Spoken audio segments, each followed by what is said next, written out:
Salam sejahtera Bapak Ibu dan Saudara-saudari yang dikasihi oleh Tuhan. Hari kita persiapkan hati dan pikiran kita untuk menyambut firman Tuhan.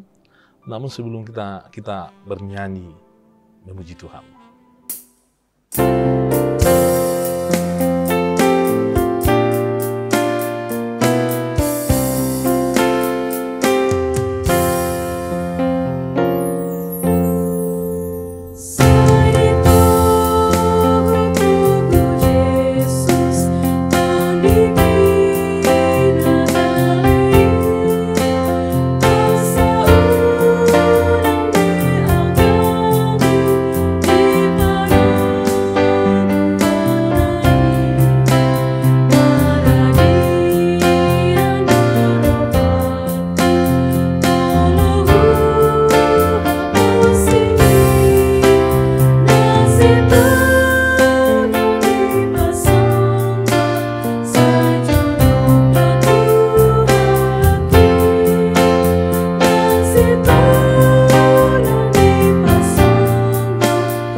Kasih karunia yang dari Allah Bapa dan dari anaknya Tuhan Yesus Kristus menyertai hati dan pikiran saudara-saudara sekalian. Amin. Bapak, Ibu, dan saudara-saudari, firman Tuhan bagi kita di hari ini, yaitu yang tertulis dalam Keluaran 3 ayat 12. Lalu firman-Nya, bukankah aku akan menyertai engkau? Inilah tanda bagimu bahwa aku yang mengutus engkau. Apabila engkau telah membawa bangsa itu keluar dari Mesir, maka kamu akan beribadah kepada Allah di gunung ini. Bapak, Ibu, dan saudara-saudari, ketika Tuhan datang dan memilih Musa menjadi seorang yang akan membawa bangsa Israel keluar dari perbudakan di Mesir, sebenarnya Tuhan sudah tahu bahwa Musa itu adalah seseorang yang minder, penuh dengan keterbatasan. Tapi bukan berarti seseorang yang memiliki banyak keterbatasan tidak dipakai Tuhan untuk alatnya untuk membawa atau mengeluarkan orang-orang yang tertindas dari perbudakan pada masa itu. Justru Bapak, Ibu, dan saudara-saudari, Tuhan tidak menekankan atau melihat hal yang lemah dari seseorang itu menjadi alasan bagi Tuhan untuk tidak memilih seseorang itu. Sebagaimana Musa adalah seorang yang minder, yang sebenarnya dia sangat ketakutan ketika dia mendengar nama Firaun karena dia punya latar belakang di sana. Dan dia pasti sangat tahu bagaimana itu kemuliaan dan kehormatan seorang raja yang disebut dengan Firaun itu. Karena Firaun adalah seorang penguasa terhebat di eranya pada masa itu, Bapak, Ibu, dan saudara-saudari. Lalu, ketika Tuhan memilih Musa, Musa yang minder ini berupaya untuk menolak panggilan dan ajakan Tuhan, dan terus Musa selalu berupaya mengelak, sehingga Tuhan sangat tegas mengatakan kepada Musa bahwa Musa harus berangkat dan membawa umat Tuhan keluar dari sana. Namun Tuhan tidak hanya menyuruh Musa, Tuhan tidak hanya membiarkan Musa pergi tanpa ada perbekalan, tanpa ada penyertaan yang Tuhan berikan kepada Musa. Tapi Tuhan ketika menyuruh seseorang, ketika memilih seseorang, ketika hendak menugaskan seseorang untuk melakukan suatu tugas, maka Tuhan juga akan menyertai dia dan Tuhan juga akan melakukan apa yang dibutuhkan oleh orang tersebut. Kita lihat bagaimana ketika Musa pertama sekali berhadapan dengan Firaun, penyertaan Tuhan nyata di sana. Bahkan ketika Firaun berkeras hati dan berkeras kepala menolak atas ajakan dari Musa atau perintah dari Tuhan untuk mengeluarkan bangsa Israel dari perbudakan Mesir itu, Tuhan justru menunjukkan kemahakuasaannya. Tuhan justru menunjukkan bahwa bagaimana Tuhan menyertai Musa, sehingga Mesir pada waktu itu menghadapi malapetaka atau bala bencana pada waktu itu.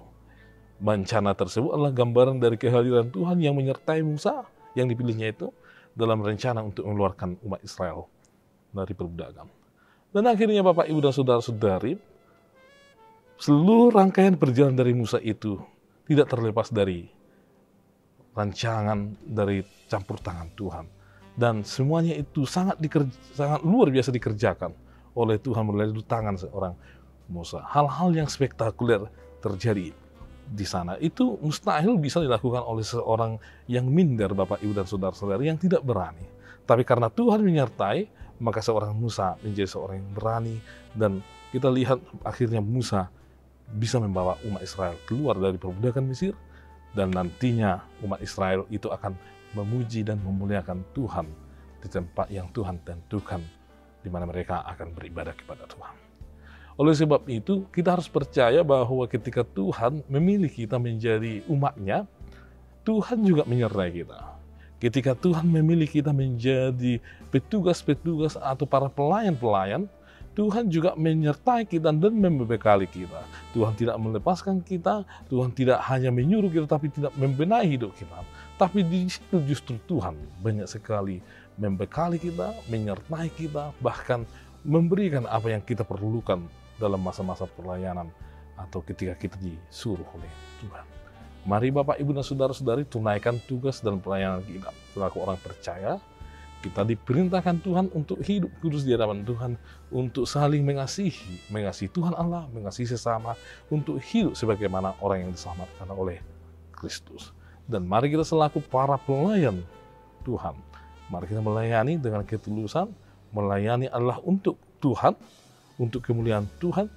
Biarlah nama Tuhan yang semakin besar dan kita semakin kecil sebagaimana Yohanes katakan, Bapak, Ibu, dan Saudara-saudari. Dan percayalah Tuhan akan menyertai setiap orang yang dipilihnya, yang diutusnya, dan yang disuruhnya untuk mengerjakan pekerjaan yang Tuhan kehendaki. Amin.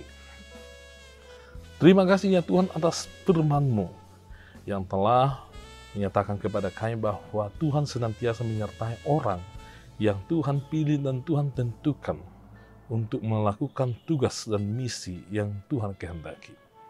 Kami inilah umat Tuhan yang tentu kami dipilih oleh Tuhan untuk suatu pekerjaan, membawa sukacita, membawa damai sejahtera di tengah-tengah dunia ini, dan menghadirkan suasana kerajaan Allah di tengah-tengah di mana kami berada ya Tuhan. Kiranya Tuhanlah yang senantiasa menyertai kami, Tuhanlah yang senantiasa memberikan kekuatan, memperlengkapi hidup kami, agar di manakah orang-orang percaya berada, di mana para hamba-hamba Tuhan berada, mereka dimampukan Tuhan untuk mengerjakan tugas dan pelayanan tersebut. Dan berkatilah hari-hari kami ya Tuhan, pekerjaan kami, berkati keluarga kami, bahkan daerah yang kami tinggali, sehingga kami bersuka cita ya Tuhan untuk memuliakan nama Tuhan atas kebaikan Tuhan. Hanya dalam Kristus Yesus kami berdoa. Amin. Anugerah dari Tuhan Yesus Kristus, kasih setia dari Allah Bapa, dan persekutuan dari Roh Kudus menyertai kamu sekalian. Amin.